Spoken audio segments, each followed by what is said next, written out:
The virgin birth of Jesus Christ, the Immaculate Deception. Ladies and gentlemen, I hope you guys stay tuned. Bill Zlercher is going to take us through Jesus being born of a virgin. Why did the church later on start to make it an immaculate conception, like she never had any sexual relationships with Joseph or any man? Was Jesus really born of a virgin? Why doesn't Mark mention this story? Was it really a virgin birth in Isaiah 7:14? Just stay tuned.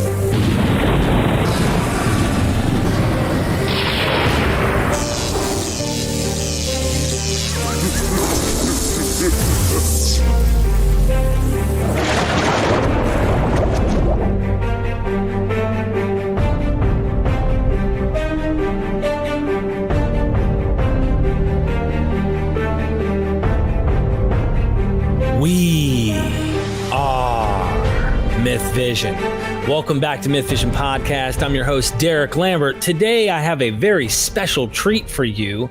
I have a gentleman who's actually done a few presentations on YouTube that I was actually really surprised and shocked at. I said, wow, this is a great presentation. He tied in various scholars who probably don't see face to face on many things, but they came together in this presentation in such a way to dissect Christianity and its origins. I've never heard anything like it. He was a great presenter, and I said, wow, I saw my buddy Timothy Mills on Harmonic Atheist interview him, so you guys can go down in the description if you want to check out that video. He's a real good friend of mine. But I said, I've got to interview him on MythVision. There's no reason that I haven't done so, and here he is. Bill, nice to meet you, and I'm glad you're joining me. How do I pronounce your last name to be sure I'm not butchering it? Oh, it's Zuersher. So you can make either the U or the E silent, but you just can't tolerate both of them together. Well, welcome to MythVision Podcast. Thank you. It's great to be here. Yes, sir. I want to go ahead and tell everyone right now. He wrote this book, Seeing Through Christianity, A Critique of Beliefs and Evidence. Bill Zlercher. Go check him out. Get the book. If you guys could read ebook, $2.99. I mean, if you have ebook, it's $2.99. If you want the paperback and you want the book, in your hand, $15.99. Of course, you could do hard copy as well. Get the book. It's a fascinating read. He is covering many of the scholars that I interview on this show, but he also is tying in things that you probably haven't heard presented in such a way, from Zoroastrianism and mystery school religions, et cetera, et cetera. So check him out there. And of course, here's the video that he did with my buddy, Tim Mills. All right. Well, I appreciate you coming on, Bill. I'm going to go ahead and tell everyone a little bit about you quickly. Sure. You wrote the book, Seeing Through Christianity, and Bill studied economics and government at Yale University. He worked in the corporate world for 2 decades, and his passion is for learning about religion and keeping the gods out of our textbooks. So, I mean, that's a simple, I'm sure there's far more I could say about you, but I guess the best thing would be, let's get started, huh? Yeah, sure. I mean, I like to describe myself as an activist for the separation of church and state. And, I continue to learn about religion and philosophy. And I like putting things together and trying to communicate in a clear way some of the issues and some of the problems that I've encountered. Well, at some point, I would love to see your presentation, of course, on the Seeing Through Christianity on here, but I'm afraid you've already beat that drum so many times. You said, you know what, I've got to do something different. How about a woman who's pregnant, but she's still a virgin? And I said, that sounds like an interesting show. Yeah. So many Christians across the world actually believe this, whether the orthodoxy churches of Roman Catholicism and, Eastern Orthodox, if you will, how strict they are about these things. I would think the Roman Catholics are extremely, their perpetual virgin mother, that seems to be pretty strict, but I guess Eastern Orthodox isn't quite as strict on this? Yeah, well, in terms of the Roman Catholic Church, I think there are 4 dogmas of Mariology, they call it. And of course, Protestants criticize Catholics because a lot of Protestants think Catholics are worshiping Mary. They call that Mariolatry. But really, it's Mariology. And there are four doctrines. There's the perpetual virginity of Mary, There's her Immaculate Conception. There's Theotokos, which is that she's Mother of God. And the fourth one is her assumption, her bodily assumption into heaven. And I'm actually going to talk about three of those as we go through the slide presentation, because you'll see how they fit together. Awesome. Is there anything else you'd like to say before we get started with the presentation? Is there a way that anyone can get a hold of you, or anything in particular that you'd like to put out there? Well, as you mentioned, my book is available on Amazon, and I just so happen to have a hard copy here. But I have a website by the same name, so seeingthroughchristianity.com. If anyone wants to shoot me an email or a message through that website, that would be great. Well, happy to talk. Yeah, that'll be down in the description. Everyone go check out his website, get the book. I mean, I just bought the book myself, and I'm excited to see what you have to say, Bill. So we'll go ahead and pull up the presentation. There we go. All right. You are. So you can't see me, but I can see you. And, yes, sir. Okay. Well, good thing I'm wearing pants then. Yeah, I think this is a really interesting story. And I'm kind of showing this sort of in a circular form because it really does go full circle. I want to talk a little bit about virginity in the ancient Jewish world, the story itself, and then I want to talk about precursors or possible precursors, then around to some of the difficulties with the doctrine, and that'll bring us full circle back to virginity. So just as a reminder, in case some of your viewers haven't been studying Deuteronomy lately, it is pretty serious business. So this is just an excerpt. Basically, if a man marries a woman and finds that she is not a virgin, and there's no way to demonstrate that she was, then she can actually be stoned to death. So this is, pretty serious business. And presumably what they're talking about here is finding a cloth with blood stain on it. And actually, if you go back into some of the Talmudic readings within Judaism and outside of Judaism and some of the pagan writings, there's a long history of people faking blood on a wedding night in order to pass a virginity test. Wow. So this is really serious business. Although if we have time, I'll talk about a pretty humorous story that kind of comes with this. But let's stay on a serious note for now. This is a painting. By the way, I'm going to show a few pieces of artwork because, before literacy was widespread, art was an important way to communicate ideas. This is Fra Angelica from 1450, the Virgin of the Annunciation.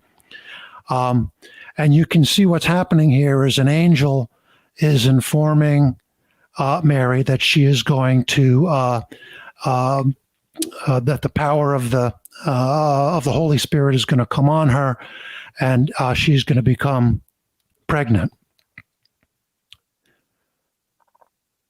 Accordingly, we have a small family tree here on the left, and on the right, we can see a close-up of the picture that we just saw. And I think from the big picture, you can see Mary looking almost enthroned, almost like royalty, with the angel bowing in front of her. But I think you get a different message when you look at the close-up. At that time and place, of course, a woman would be given in birth at the age of 13 or 14.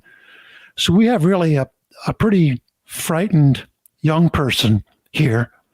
And of course, if she were pregnant already, that would be a source of shame and possibly fatal shame. So whether you believe, Mary was fictional or a real person, we're dealing with a frightened 13 or 14-year-old. So let's actually get into the Christian story. These are really the origins of the story. Matthew and Luke. And really, out of 27 books in the New Testament, only 2 of them mention a virgin birth. So Mary was pledged to be married to Joseph. She was found to be pregnant through the Holy Spirit. So that's kind of interesting. Again, and then Luke says, to a virgin pledged to be married, a descendant of David. That's important. The Holy Spirit will come on you, and the power of the Most High will overshadow you. So, again, not a whole lot to go on here. So if you really start to think about the virgin birth story, there are a number of elements to the story. And I think to really understand it, we need to break it down into its component pieces. And we also need to start at the beginning, which is what I've tried to do with this little slide here. So if you're talking about a virgin birth, it seems to me that at the very least, you need to have this human female and some sort of a divine power at work. And the human female needs to be a virgin prior to conception. So you need at least those 2 things, it seems to me, for a minimalist virgin birth story. Now, Paul and Mark, if we're looking chronologically, the letters of Paul and the Gospel of Mark were the first Christian writings that we have in chronological order, and neither of them mention anything about a virgin birth, which is kind of interesting. We'll come back to that later. Paul has this idea that Jesus was somehow a pre-existing, a sort of a special sort of angel, and Jesus' incarnation, as far as Paul concerned, appears to be utterly normal. Mark, on the other hand, doesn't even talk about Jesus' birth or his childhood. In Mark, Jesus, shows up as a fully grown, already sort of in action, if you will, and the Gospel of Mark has what we would call an adoptionistic Christology. So Jesus becomes divine at the time of his baptism. That's another story. That's a different story we can talk about later. Okay. So let's move on. If we add some time moving forward, and of course the dating is controversial. I say, sort of in the 70 to 90 CE ballpark. You've got Matthew and Luke writing, and of course both of them have the first 2 elements of the story. Matthew, and only Matthew, adds the prophecy, and this is something that's important. Both of them have asexual conception, okay? And that's going to be something that differentiates the Mary Jesus story from a lot of the other, particularly the pagan stories, where you have amorous gods coupling in the traditional manner with attractive young human females. Finally, if we take the story a little bit farther, we have the Gospel of John, who doesn't have a virgin birth, but like Paul, Jesus is sort of a pre-existing being. So as I mentioned, in the case of Paul, you have this sort of angelic figure. In the case of John, Jesus is the pre-existing Logos who has existed for all eternity. And then some time goes by, and by the time you get to about 150 of the Common Era, you have some non-canonical writings. The best known for, or the most relevant to our purposes, is the Proto-Evangelium of James. It's written around 150 of the Common Era, and we have then Mary is a perpetual virgin. So in that story, it's really interesting story. I should probably have a separate slide on this, but Mary gives birth in a cave, and she's with a midwife, and there's some smoke and some lightning. You kind of get the idea. There's a little bit of a magic show going on, and all of a sudden, the baby Jesus is there. So there was no pain in labor. Her hymen is intact, And the midwife runs out to Mary's friend Salome, who's outside of the cave, and says, "Boy, you're not going to believe what's happened here. The baby just appeared miraculously. There was no pain, no blood." Salome comes in and says, "I don't believe that. I'm gonna check with my finger to see if she's really still a virgin." And as she says that, the hand that she's reaching out with withers. And Salome, says, "Oh no, I shouldn't have been testing the Lord." And an angel appears and tells Salome, "Repent, and if you touch the baby Jesus, your hand will be healed." So she does that, and there you have it. So you have perpetual virginity in the proto-evangelium of James. So wow. Interesting that all of these stories are somewhat different, and notice that kind of none of these stories necessarily have all of the elements. But if we take them all together and we add a column here for sort of the Jesus story as a composite, you can see that, okay, now we have all the pieces of in the puzzle have come together. But it's kind of interesting to observe that the Jesus story is itself a composite of multiple sources. So let's talk about possible precursors to this story, both biblical and non-biblical. And I'm sure just about everyone's familiar with the Adam and Eve being created from dust and a rib. That's pretty creative, pretty miraculous.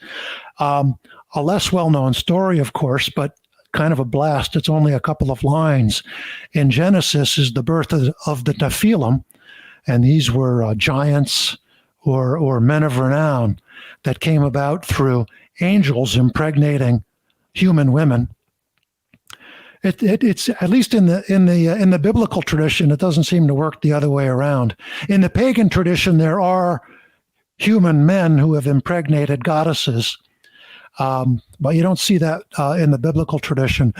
Mostly, what you see in the Bible, of course, in the Old Testament, is instances of old age and barrenness. So Abraham and Sarah, and so on, all the way up until the New Testament. So in Luke, we've got Elizabeth and Zechariah giving birth to John the Baptist in kind of a similar type of old age, barrenness type of a situation. Hearkening back to the Old Testament. Now, where it really gets interesting is when you look at sort of some of the pre-Christian examples, and I've got kind of this is sort of representative rather than comprehensive. I've got here kind of some Eastern gods. The biggest group is Greek gods and heroes, and there are actually historical figures that had miraculous births attributed to them as well. And, I don't have on here, for example, Zoroaster, who was in later tradition born of a virgin, but in the earliest, the pre-Christian writings or the pre-Christian Zoroastrian traditions, we can't find that, so I've left him off the list. Similarly, some of the avatars of Vishnu, like Rama, I don't have on the list because we can't establish that those miraculous births were pre-Christian. Same thing with Buddha. Buddha probably was pre-Christian, but we might as well just focus here on the kind of the Mediterranean world. So lots of interesting stories here. I'm just going to pick out a couple that I think are really interesting. This one is the birth of Romulus. And let me get my notes here. This is a Rubens. Isn't that just a wonderful painting? Oh yeah. This is around 1620.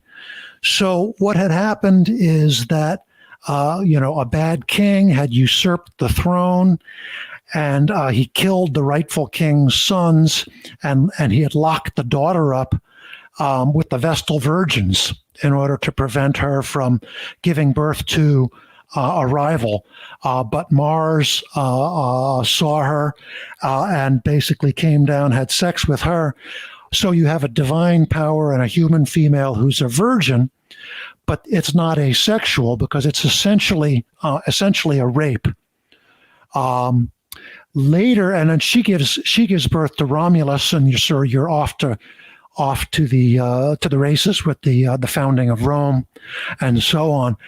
In Plutarch's version of the story, which is like about around 100 CE, Romulus actually comes back and tells one of his followers that he had pre-existed before his birth. He existed before he became incarnate on Earth. So that's sort of an interesting story element that's in some of the tradition.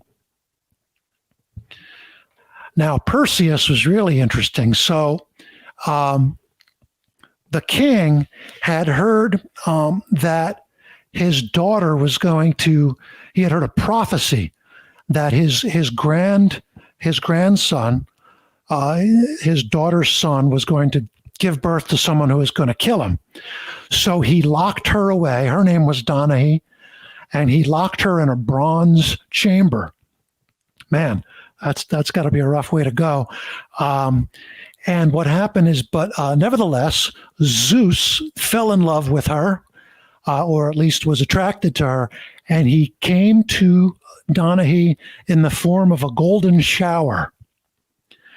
And that's captured. This is a remarkable painting by Gustav Klimt from 1907, showing Danae sleeping, being impregnated by the shower of gold.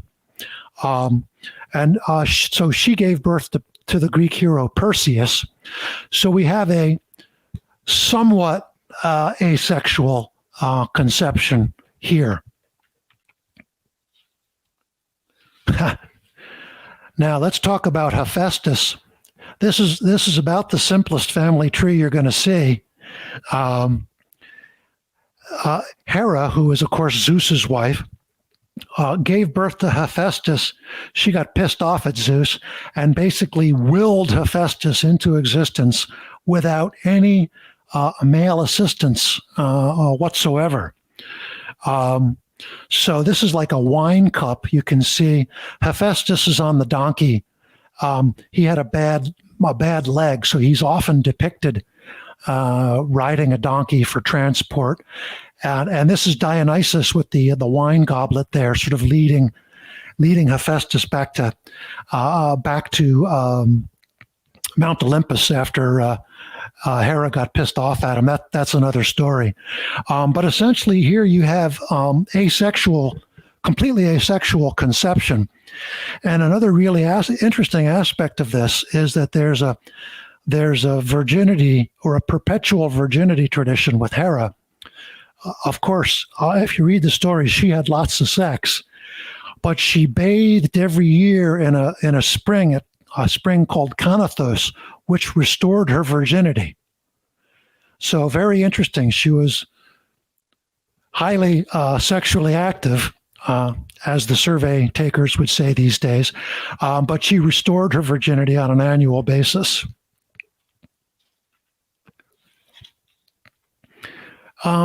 Now, Attis is another very interesting one. Attis is the son of of Nana. And there are multiple versions of the story. She was either a human female or a nymph. She was out gathering fruit one day, as virgins do, and she came across this tree, and it was an almond or a pomegranate or some unidentified fruit, and she put it in her lap, and it disappeared. And sometime later, she gave birth to Attis. And this is a stone relief from the Roman town, from a Roman ruins, and it shows Attis sort of lying underneath this tree. Attis has castrated himself That's kind of another story. We can come back to that. But so you have Nana giving birth to Addis sort of without any kind of coupling whatsoever. Let's talk about one more. I've talked about mythological figures. Let's look at a real life figure, and we need to think about the geopolitical context of when the New Testament was coming together, and at the time of Jesus. This is a map of the Roman Empire, and you can see Judea here in the exotic east of the empire. It was just a province, and a lot of Jews really chafed at Roman rule. And the ultimate symbol of worldly power, if you will, and of Roman rule was Caesar Augustus. And so this is a statue of Augustus, 2-meter high statue, sort of showing him in kind of classical Greek hero style.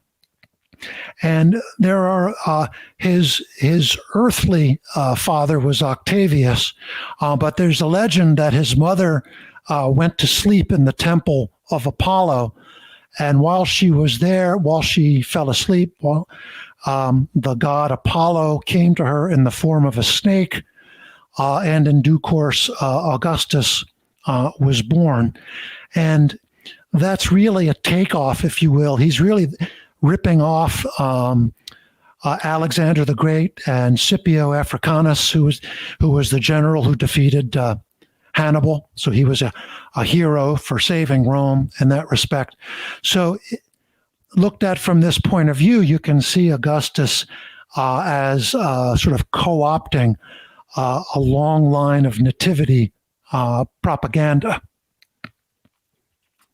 What's really interesting for our purposes, though, is that, Augustus was referred to as Savior, Lord, and Son of God.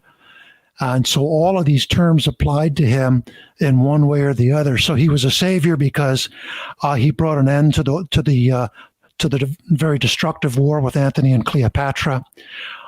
Lord, of course, was a common term used in master-slave relationships, but particularly the Lord in the Mediterranean world referred to Augustus. And he was known as the Son of God, really for two reasons. I mean, first of all, because of the Apollo story, but also because he was the adoptive son of Julius Caesar, who was deified, that is, made a god after his death. So Augustus was the adoptive son of God of Julius Caesar.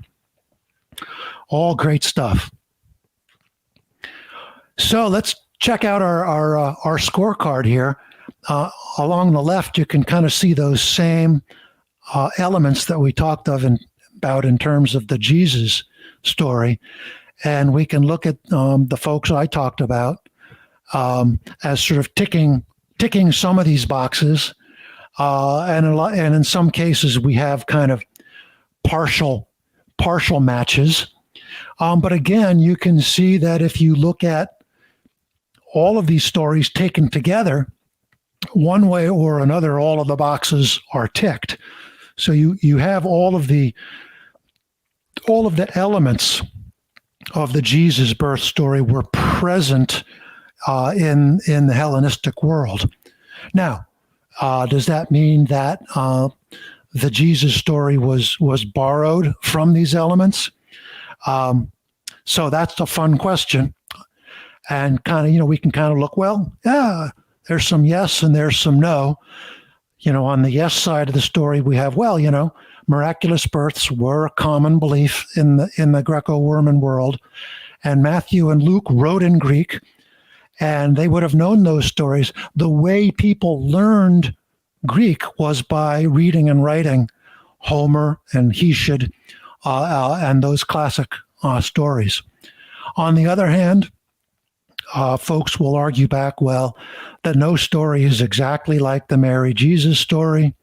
And after all, the Bible, the Old Testament, already did have a tradition of miraculous births, and there was a huge emphasis already in the Old Testament on virginity. So, I mean, those are valid points. Some additional points, and I think some of these are stronger points.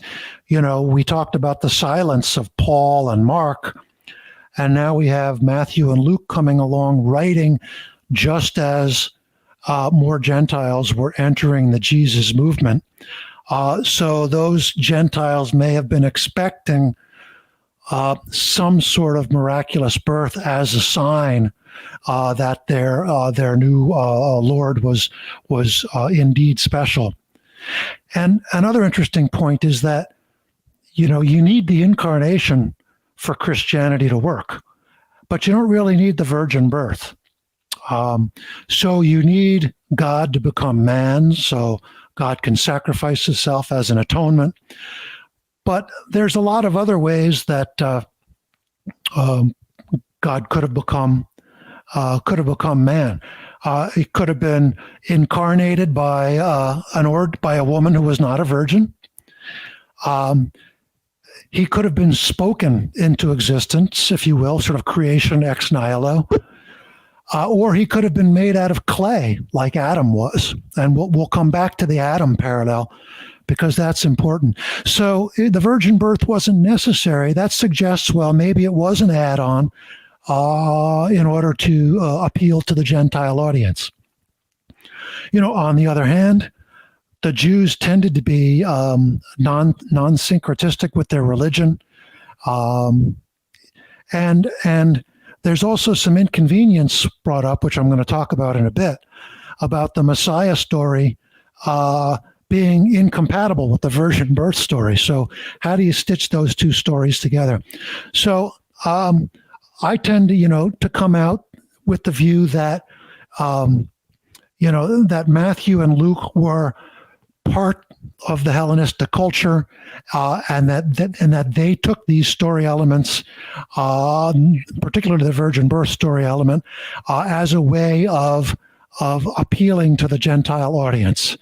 It'd be interesting to, at the end, maybe we'll come back and revisit that question. There's a lot of arguments one way or the other. But I've already alluded to a couple of the difficulties, but let's talk about, really some of the hardships that the virgin birth story kind of imposes on Christianity. And I've got a number of difficulties here, scriptural difficulties and theological difficulties. We're not going to spend a huge amount of time on these, but we'll gallop through these, and Derek will come back if you had some points that you think needed to be stressed a little bit more. Virgin birth prophecy. There was no prophecy. So Matthew put this into his gospel. The virgin will conceive and give a birth to a son, and they'll call him Emmanuel, which means God with us. Actually, it means God is with us. So in order to understand what's going on here, we have to think, well, who the heck is Matthew talking about? So Matthew's actually talking about Isaiah, specifically first Isaiah, since most scholars agree there are two different Isaiahs. So first Isaiah, writing, 800 years before the time, that Matthew is writing. So let's go back and see what Isaiah is actually saying. So here's what's going on. Aram and Ephraim, Ephraim is another name for Israel. They've formed an alliance, and they're going to attack Judah. And King Ahaz is terrified of this invasion that's going to take place, right? And so the prophet says that God will give you a sign, and the sign is going to be the virgin will conceive and give birth to a son, yada, yada, yada. And then this is really important, Before the boy knows enough to reject the wrong and choose the right, the land of the two kings you dread will be laid to the waste. So, in other words, King Ahaz is being comforted by God that this invasion he fears will not happen. So he's pointing to, notice it's the virgin. We'll come back to the exact wording here. He points to someone who is in the presence of the speaker and the listener and says, before the boy knows enough to reject the wrong and choose the right. Traditionally, the age of knowing wrong from right was taken to be 7. So within the next 7 years, Ephraim and Aram are going to be destroyed. You're not going to have anything to worry about. So this doesn't have anything to do with something that's going to happen 800 years in the future. The king would not be comforted, and his people would not be assured, knowing that something was going to happen in 800 years. They were worried they were going to be invaded very shortly. Now, let's take a closer look at the actual text here. The virgin will conceive. Well, all of the text I'm showing you is from the NIV, the New International Version. And of course, that draws heavily on the Greek Septuagint. But actually, the Jews would have been in Hebrew. So if we look at the Masoretic text in Hebrew, the word is Alma, which basically means young woman. The Greek translation from the Septuagint would have been Parthenos, which means virgin. And Matthew would likely have been using, or he may well have preferred for this reason, to be using the Septuagint over the Masoretic text. So you really have to strain to find a prophecy anywhere in here. Let's talk about this idea of the genealogies and the virgin birth. So both Matthew and Luke provide genealogies of Joseph, taking us to Jesus in order to show that Jesus is from the line of David and therefore he is eligible to be the Messiah. Okay, so both Matthew and Luke give these extensive genealogies, really boring. Okay, that establishes Jesus as the Messiah. But if Jesus is born of a virgin from the Holy Spirit, well, okay, maybe he's divine then, but he's no longer descended from the house of David via Joseph, right? So the two stories are incompatible. He's either the Messiah or he's born of a virgin. He can't really be both. Now, one possible harmonization of this is the idea that, well, Joseph adopted him, so he is Messiah by adoption, and a virgin birth, shall we say, biologically. Maybe that works if you believe that adoptive legalism was something that was relevant to messiahship, but there doesn't really appear to be much precedent for that. You could argue, well, David himself was adopted by God because he was a commoner who was put on the throne. So maybe you could make that argument work. I still think the two are an uneven fit. Then, of course, we're not going to go into details, but the nativity and the birth stories between Matthew and Luke are replete with contradictions, and some of these contradictions can be, harmonized, like, maybe the angel appeared to both of them. Okay, so both stories were partly true. They didn't have the full picture. Other ones are pretty hard to harmonize, like the timing. Quirinius's governorship and Herod's reign did not overlap. This is a painting called the Adoration of the Magi. I love this painting, and it became traditional in sort of the Renaissance period and afterwards to do nativity paintings that were very elaborate because the artists could be quite imaginative, and they could show off their skills with colors and costume. But and of course, the Magi are Zoroastrian priests, and we only have that in the book of Matthew. And notice the star in the distance. We only have the star in the book of Matthew. In fact, Derek, I thought I might read a paragraph from my book where I talk about this particular episode with Matthew. Yeah, Matthew 2:1-12 claims that a star led a group of wise men to the infant Jesus. Such a star is not mentioned in any of the other three Gospels, nor is it mentioned in any of the secular history or science of the time, such as Seneca's Natural Questions, circa 65 CE, or Pliny the Elder's Natural History, circa 80 CE. It is, moreover, implausible on its face. Only a star emitting a single precision beam could lead people to an exact location on Earth. If such a celestial marvel occurred, wouldn't the entire countryside have followed the beam to discover whatever it was pointing to? How then could Jesus have grown up in obscurity?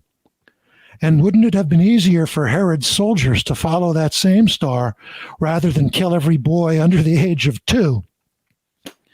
So there's actually a reference there to Matthew had the story of the slaughter of the innocents, which of course is documented nowhere else. In fact, there's a famous nativity painting, I can't remember the name of it, that shows the slaughter of the innocents going on in the background.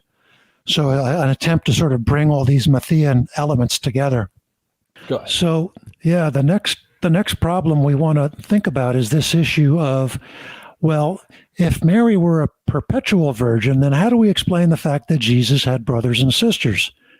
And the book of Mark in particular, the Gospel of Mark in particular, Jesus has at least 6 siblings because there's one passage where 4 of the brothers are named, and there's reference to plural sisters.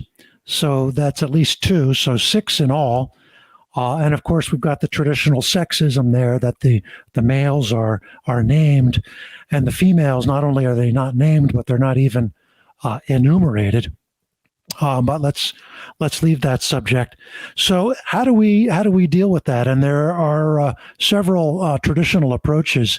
If you look at the left side of the screen here, the approach favored by the Eastern Orthodox Christian is that these siblings were offspring of Joseph from a previous marriage before he married Mary.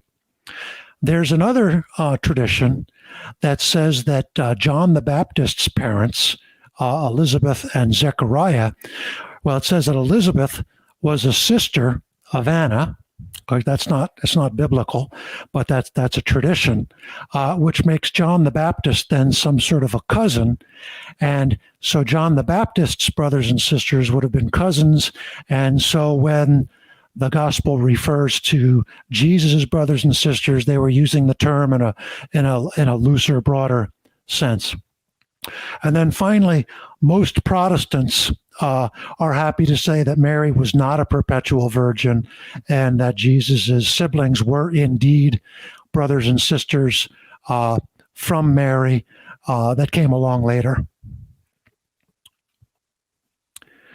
The next issue that I wanted to talk about, and this is a sort of a famous painting. This is a very old version of Madonna and Child, and of course it's been copied. many times and made into icons. In this particular picture, the baby Jesus is pulling away the veil from his mother, and the story has it, or the common interpretation is that she has a sorrowful expression because she has foreknowledge of the crucifixion. Kind of an interesting story. But anyway, Theotokos means God-bearer or mother of God. Now, that's kind of curious because it, at least on the circle, or at least on the surface, creates this circle. They say, well, God is the creator of human Mary, but the human Mary is the mother of God. And this created a huge controversy in the early church. A bishop named Nestorius came up with this view called Christokos, in contrast to Theotokos, which was that Mary was the mother of Jesus's human nature, but not of his divine nature. But that particular view, it kind of solved the problem, but it was declared heretical because it was sort of separating the two natures of Jesus. So the only other way to make this work is to say, well, Mary is the mother of Jesus's divine nature incarnate, not his divine nature eternally. But if that's the case, then his divine nature, it seems to be there's an equivocation on the term divine nature, or at least on what a mother is. So not really traditionally giving birth, but really just being a portal for this eternal divine nature. Anyway, interesting topic there. And then lastly, we have this problem of original sin. And the issue is this, if Jesus was born of Mary, he would have inherited original sin from Mary, because it's something that human beings carried. And Jesus needed to be flawless. And so the doctrine arose, and a lot of people get this confused. The Immaculate Conception is not of the conception of Jesus. The Immaculate Conception is the conception of Mary.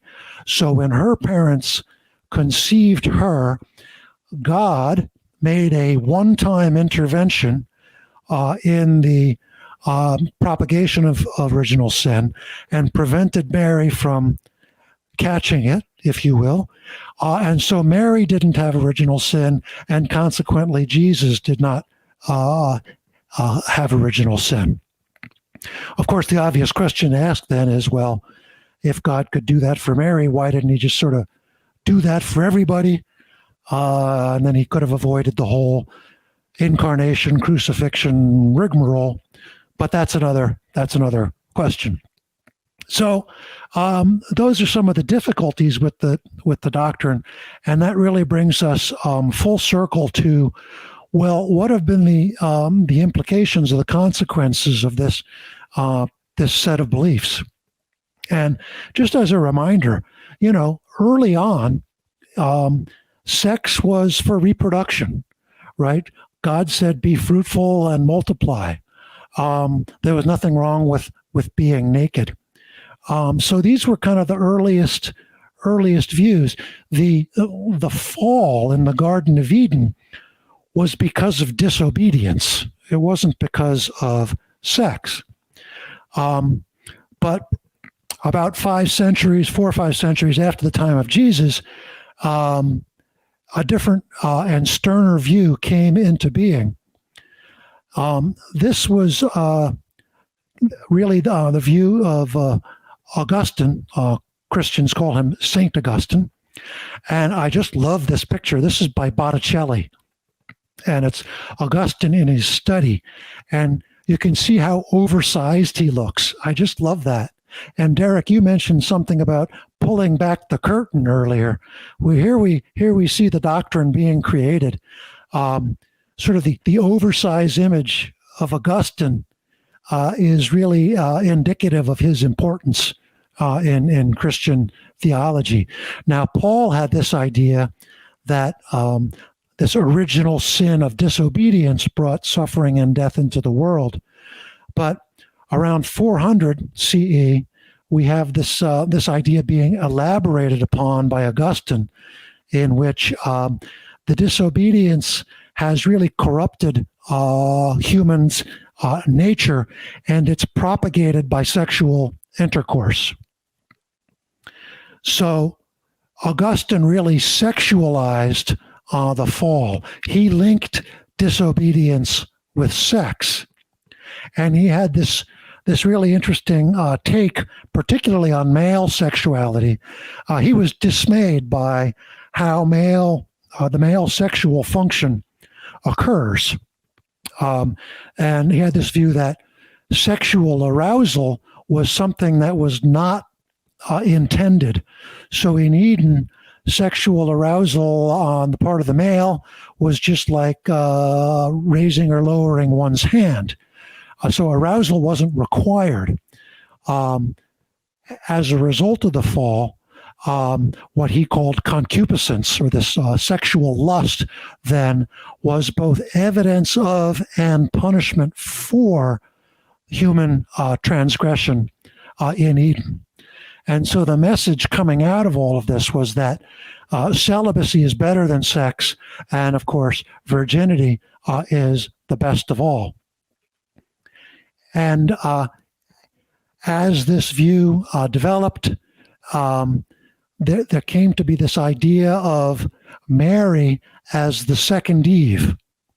So just as Jesus was the second Adam, who kind of lived the flawless life that Adam should have lived, here we have Mary seen as living the life of obedience in the way that Eve should have lived.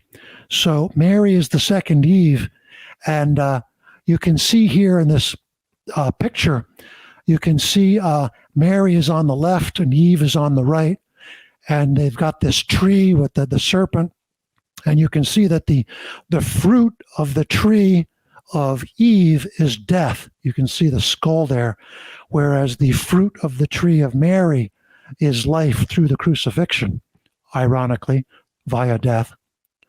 But you can see the befuddled male figure sitting in the middle, and his job is to choose between them, to choose between disobedience and Eve, or obedience and Mary. Again, the message here is that sexuality is bad, and particularly female sexuality needs to be controlled.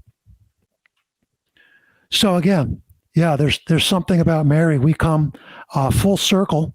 Shame and ignorance are still cultural forces today, and there are some religious leaders who would like to see all young women as clueless as this Palestinian 13-year-old we see here. So that's the presentation. Maybe we can turn to some questions. There's a lot there that you covered, and I'm sure we could rabbit trail into various paths. I don't want to spend too much more time discussing this in particular. However, I want to leave this out there for the audience after they get your book and see this presentation and stuff, to give us their thoughts, give us some comments, especially if you're a Patreon member of mine. Let me know if you have any questions for Bill, and we can definitely do a live and get questions asked and whatnot down the road. In particular, what I found interesting about the virgin birth, and when you did this presentation, there's this debate between Jews and Christians about the Isaiah 7:14 situation. And it's obvious Isaiah 7 is talking about a different context. Christians always have some way of saying double fulfillment, or that's a shadow of the reality to come. And, there's always something. But what else is not a shadow is the continuous context also going to continue to come in the future, like the whole context that you see in Isaiah 7:14 isn't pulled over by Matthew. It's only these specific phrases. Yeah. So I agree with the Jews 100% on that. However, I don't also conclude what Jews believe about these miraculous claims of their own religion. But the virgin birth idea not being compatible with the genealogy, not being compatible with the siblings, just not being of the line of Joseph. It makes me, what I mentioned here when we had a little difficulty, it makes me think of Dr. Carrier and then the historicist, and showing that either way you take, you have a problem. You either have an angel that's coming down and becoming incarnate, or euhemerized, if you will, and he's being brought down to earth. However, if he is an angel or a semi-divine being of some sort, let's say a demigod, how is he the line of David? How is he human? How is he connected to the line of David if he's from Mary? Then the other way around is saying this was a real historical person. Something happened. Either the mom was unfaithful, or, we could talk about Celsus and bring this topic up just briefly about him claiming that a Roman soldier actually slept with Mary. She might have mistaked him for the husband, or whatever it might have been. She gets pregnant by a Roman centurion of some sort named Pantera, I believe. And here comes Jesus. And you mentioned at the beginning the whole blood, that they would pretend and trick people with blood to say you broke my virginity. Well, that obviously isn't the case here, because they know she's, or maybe it is. I don't know. They don't really go into that because. No, there's very little about the actual mechanics of the whole thing, right? And there's an interesting story about that. The tradition arose around 350 that the Holy Spirit entered Mary through her ear, and so there's some artwork, and in fact I might even have an image of it. I can show you of this conception via the ear, showing the holy dove. The Holy Spirit, of course, is almost always a dove, right? So the dove is going into the ear, and actually in the Middle Ages there were women who would be sure that their ears were covered because of this. This sort of idea that the ear was a potential sexual organ. No excuses is what the guys are trying to say. They're trying to say there's no excuses for you to get pregnant. Yeah, in fact, I have to tell you this funny story. Can we pull up a couple more slides? Absolutely. Here we go. Yeah. So can you see this okay, Derek? Yes. So this is a story from the Talmud. And, you can't make this stuff up. So this is actual, I'm quoting the Talmud here. So somebody came before the rabbi and said, "My master, I've had intercourse with my wife and I've not found any blood." So that's a problem, right? Now the wife is there. "My master, I am still a virgin." So what in the heck is going on here? Now, go back to what I said about the time of birth. The girls would have been 13 or 14. The boys were probably not much older. They would have been a little bit older. So two very young people here, and perhaps with not much instruction. So here's where it gets really funny. So the rabbi is going to conduct a scientific experiment. So he says, "Bring me 2 handmaids, one a virgin and one not." So he placed the handmaids on top of a big cask of wine. And with the non-virgin, he could smell the wine through her breath, right? Because there was an unimpeded flow of the aroma through her body. The hymen is blocking, or either not. It's not blocking the aroma of the wine. Aroma. Right. So he could be describing the wine as having a hickory and charcoal aroma or whatever. So then with the virgin, the wine smell did not go through. Right. So he's doing a little bit of a scientific method here. So now that he's established the efficacy of his technique, he placed the young wife on the cask, and he confirmed that the smell did not go through. So, he's essentially concluded that there was an inexperienced attempt at intercourse here, and that things did not actually go perhaps the way they were anatomically intended. And he reassures the husband. He says, "Go, be happy with your bargain." In other words, keep at it, young man. Don't worry about it. Everything's okay. I just, like I said, you can't make this stuff up. Wow. That is hilarious. I mean, that is super funny. I know that, and with this to get brought up, but this would have been interesting because I've heard that in Apollonius of Tyana's mother's birth of him, she went into a field where flowers and swan surround her. And she gets impregnated by these swan that like literally surround her in this meadow, if you will, or something. And then they fly away, and here she is impregnated with Apollonius's, in her womb. Now, that sounds like a virgin birth. I don't know if there's narrative prior or after. I just heard this, so I could be wrong. Yeah. But it's almost funny that a bird flying, and Apollonius is one of those weird, very too close to home for Christians to play the game with. But they'll always say, oh, that he borrowed from the Christian story. There's no way that, it could happen the other way around. It's always got to be the one way. But I thought it was interesting what you said about the Gentiles, though. That is what the biggest thing was to me, because I think it's not expressed enough. There was a recent documentary that I actually interviewed the main person on. What was this documentary called? I can't even think right now, but it takes on the evolution. Like you mentioned in your first charts, Mark and Paul don't really talk about any virgin birth at all. They just say he was incarnated. They didn't say virgin birth. Then Matthew and Luke come on and they're like, hey, we're going to make sure that this guy has virgin birth going on. And John just has him like full God mode. But and that's an interesting question. Why didn't John, who almost certainly would have been familiar with Matthew and Luke or the oral tradition from which they drew, why didn't John have a nod, at least, to the virgin birth? And it may have been that by the time John came along, that this sort of whole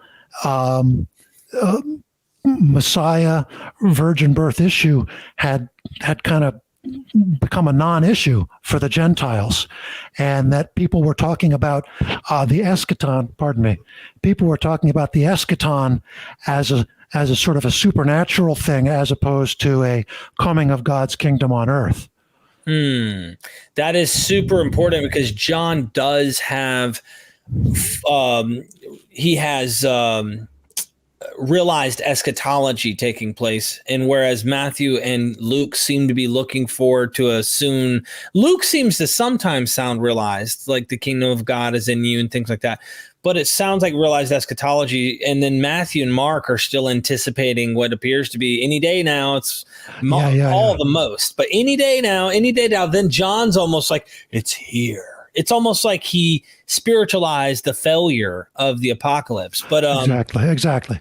And the other thing to point out is, with the Gentile piece, is it's very, I think, Matthew was chafing at Augustus by the way he was referring to Jesus as, the Lord, the Savior, the Son of God. I think he was saying, we're not buying this stuff. And of course, Herod, who the Rome had appointed to oversee Judea, he hated the Jews.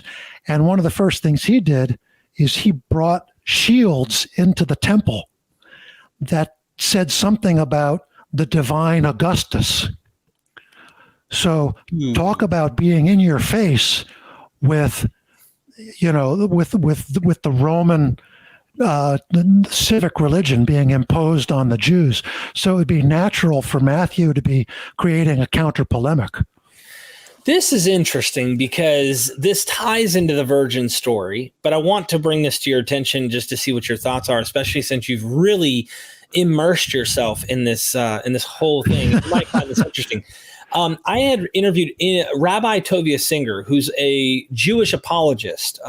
Pretty much he's trying to keep Christians to leave Jews alone. He's like, hey. Oh, sure. I'm familiar. Yeah. He calls it counter missionary work. Yes. He wants to try and, keep Christians' hands off Jews, and especially the whole movement that was happening in Israel recently with God TV and whatnot. The Christians were trying to get Jews in Israel to convert. And so he's like, no, not having it. Well, I had him and Dr. Robert McNair Price come on, and we did a show where we talked about anti-Semitism in the New Testament. John seems to be what everyone says is the worst, but Rabbi said, actually, you really need to look at Matthew. And you know, he's like, well, it might be there. Dr. Price isn't closed off. But the way that Rabbi Singer described it, I thought was interesting, because he said, what happens in the story is you have these magi come. They're looking for the Christ. They have a direct GPS by star taking them there, and they still stop at Herod's palace to ask where the newborn king is, but they know the star is going to take them there. So why did they stop, he said. And the reason they stopped was a jab at how ignorant the Jews were. Now, you could say what you said is Herod doesn't like the Jews, but he was the king of the Jews. And just like the Pharisees get blamed, just like all the leadership gets blamed in Matthew and Mark, and really all the Gospels, really, Herod is kind of a representative head of the Jews and saying, hey, they're trying to kill the Lord.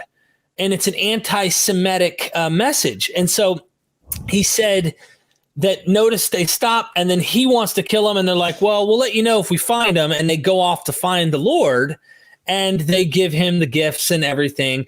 And then they come back and they don't tell him where the Lord is, if I'm not mistaken. They avoid going back to his palace. They avoid going back, as I recall. Yeah. But I have a different read on that, because that's fine. You know, Matthew puts in his gospel, and it's only in his gospel, it's nowhere else, the slaughter of the innocents, whereas Herod's going around killing all any male child under the age of 2. So the way he would probably turn that, though, is to say, notice Jews were they were looking to kill their own Messiah. So he'll still try to say this is anti-Semitic by saying even the Jews wanted to kill their own. He came to their own, and their own received him not. Like, it's like, in his eyes, it's extremely anti-Semitic, and it's what caused so much throughout history against the Jews, is this whole message that you're Christ killers, you killed your own Lord, and all that kind of stuff. So I could be wrong. I just wanted to poke in there to let you see that he would still take that as anti-Semitic, to say, you could argue, and Dr. Price said, well, I think it's a leadership thing. I don't think it's the whole umbrella like it is in John. In John, it literally is calling out the race of Jews. And in Matthew, it doesn't seem like it's calling out the race of Jews, but only the leadership. But anyway, I just thought it was interesting. I want to just read to you a quick excerpt again from my book here, where I talk about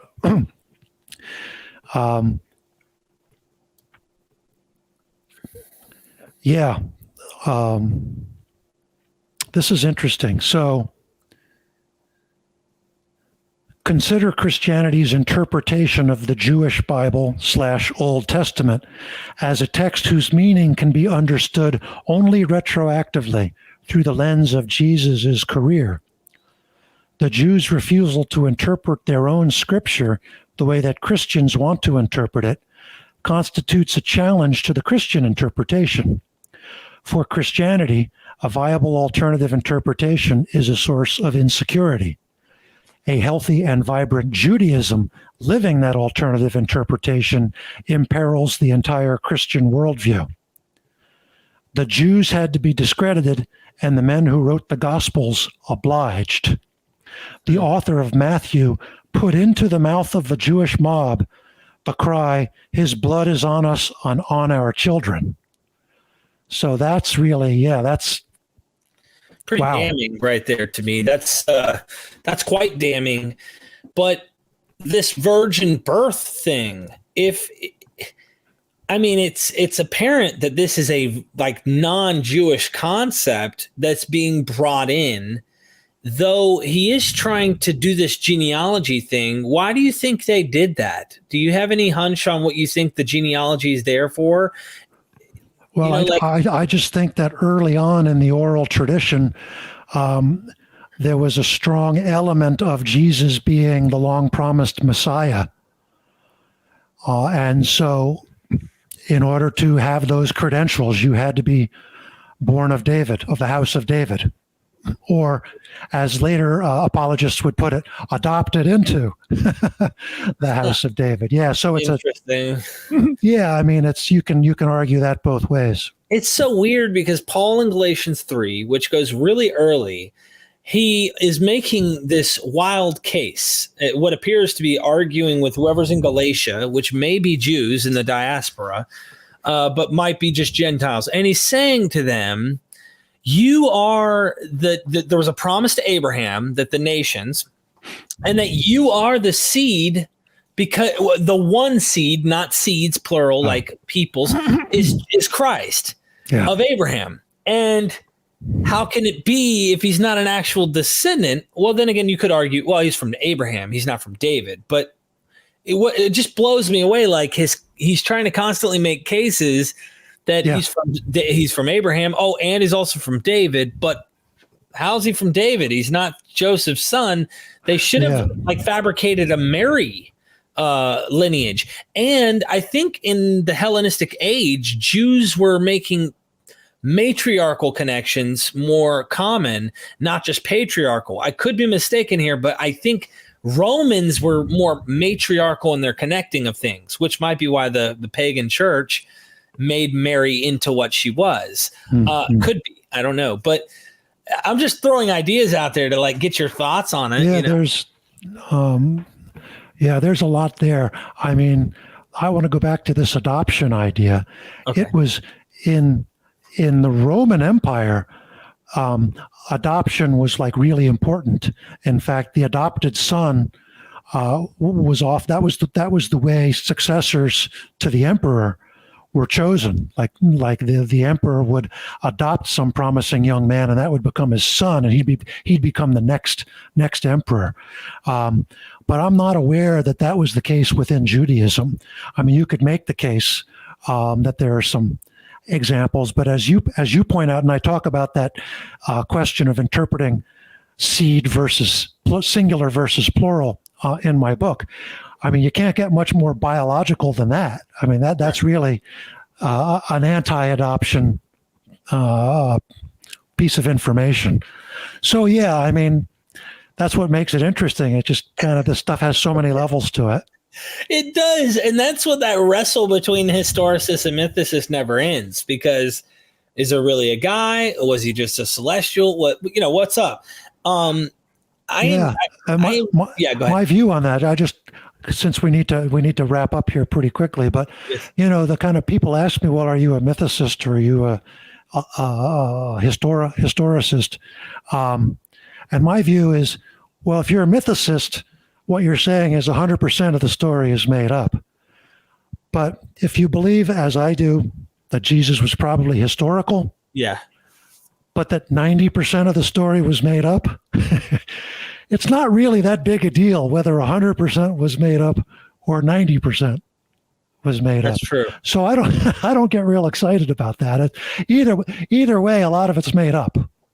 Yeah, I just I was a mythicist. And then as I keep studying, I become more personally convinced what makes the most sense is there was a guy, and then what they did with the story and narrative, especially when it got in the hands of the Gentiles. Yeah. So I guess the final thing I'll make a comment on, because I want to leave some of the comment section down below. I want the audience to interact, and I want to see excitement come from them in future shows where you and me can definitely hang out with them, talk live, or even do another presentation and then take questions. Right. This Gentile thing is so pivotal in this movement. What it did was alter the entire world of Christianity, or of this, what we're finding. In fact, I don't know if there would ever be gospels really written if there wasn't a Gentile movement. Dennis R. MacDonald's works kind of show this Hellenistic, Homeric Odyssey, Iliad, the Aeneid, whatnot connections exactly in what you were describing earlier during your presentation about they had to know these things when they were learning the language. But I suspect just from Dennis's work, maybe there was more influence there.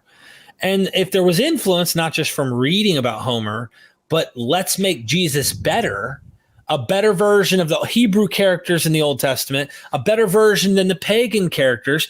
In the charts that you listed, where you were showing the different virgin births, and you're like, look, all the composites we take from all these other Hellenistic heroes and divine beings and some non-divine, and then you take the composite narratives we find from the Jesus story, you get all of them checked.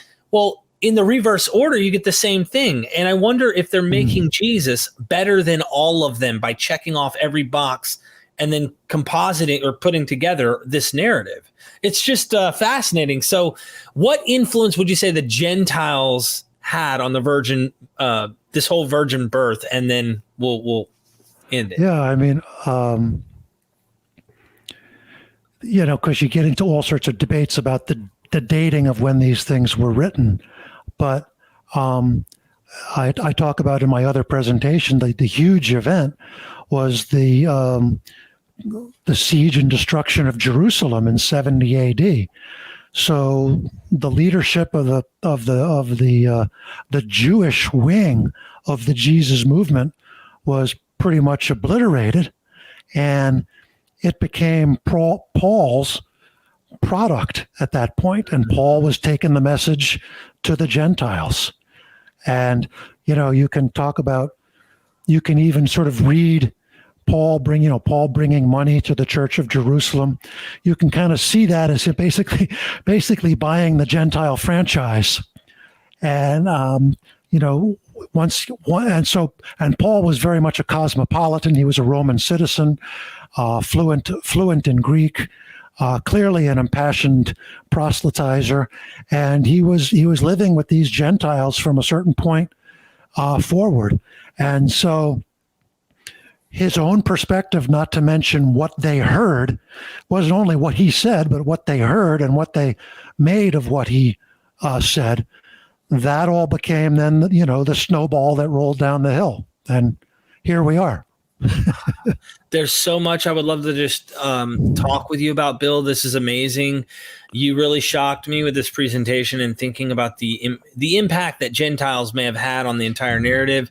I thought about speaking in tongues and how Dr. Price, just in our last episode, said if you go into the Greek world, the oracles of Delphi, they spoke in tongues. But name a tell me where speaking in tongues was a Jewish thing. So the impact is Paul's talking to Gentiles. And if that's the earliest evidence we have of the movement, not saying we have evidence through him of his enemies or his foes or his competition. But man, if we could find something that was actually written by the actual competition, that would be a game changer, I think, on seeing what's going on here. Indeed it would. All right. Ladies and gentlemen, go and get the book. It's down in the description. You can get it on ebook for like $2.99. I just got it before the show. I'm going to be definitely checking that out. Bill, let's do more presentations. This was fantastic. Go to seeingthroughchristianity.com. Check out his website. Show him some love. Hit that thumbs up. Go check out MythVision Podcast, Patreon. Guys, I'm going to be launching this early there, and then, of course, it's going to go public. Bill, thank you so much. You have any final words? All right. No, I'm good. I appreciate you having me on, Derek. All the best. Thank you so much. We are MythVision.